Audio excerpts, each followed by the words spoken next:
कह रहा हूं, अभी जो गंभीर विषय यहाँ चूंकि राजधानी है इसलिए ये विषय को जो जुटको का आया है यहाँ पर, यही समस्या आदित्यपुर पेयजल आपूर्ति की भी है, चास में भी है। जुटको, एल&टी, जिंदल, जितने बड़ी बड़ी कंपनियां हैं वो सारी कंपनियों ने साइड ठेके लिए हैं।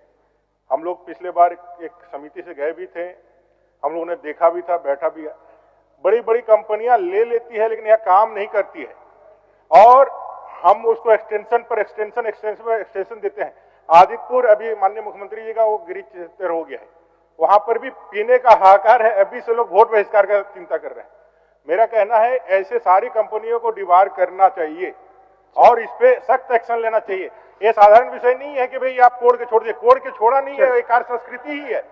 चाहे जुटको का हो, जुटको के माध्यम से जितने लोगों ने काम किया है, एल&टी जैसा, जिंदल जैसा, आपको जो है टाटा, ये सब एक्सटेंशन पे एक्सटेंशन का खेल चलता है। हम लोगों ने खुद जाकर के देखा है। वो कहते हैं कि पाइपलाइन में हमको एनओसी नहीं मिल रहा है, लेकिन जो परमानेंट स्ट्रक्चर खड़ा करना है उसमें आपको क्या दिक्कत है? उसमें तो कोई इस प्रकार का नहीं है। वो सब काम को भी ऐसे फेंक करके रखा हुआ है, वो चाहे सीवेज ड्रेनेज का मामला हो चाहे पेयजल आपूर्ति का।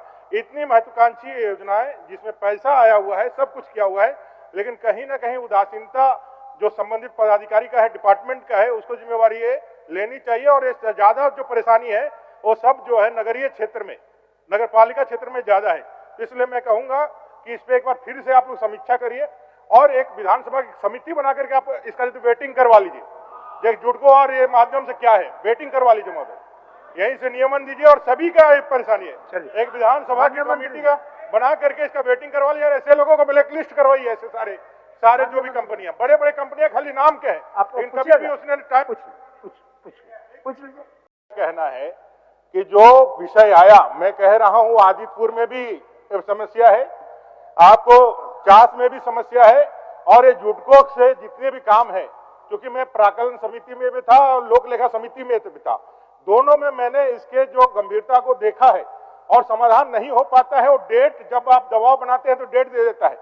जुटको के पदाधिकारी कहीं से भी अपने ऊपर अकाउंटेबिलिटी नहीं लेते हैं। उनका कहना है कि मैंने तो टेंडर कर दिया, अब जिसको करेगा ना एल&टी करेगा ना और बड़े जो सापुर जी और कितने बड़े बड़े कंपनियां वो करेगा, वो कर नहीं रहे। इसके बेटिंग मैं कह रहा हूं, सभी लोगों से कह रहा हूं कि भाई इसका एक विधानसभा का समिति से, क्योंकि ये व्यवस्था है, खाली नोडल पदाधिकारी देने से नहीं होगा, जवाब नहीं आएगा, मैं कह रहा हूं।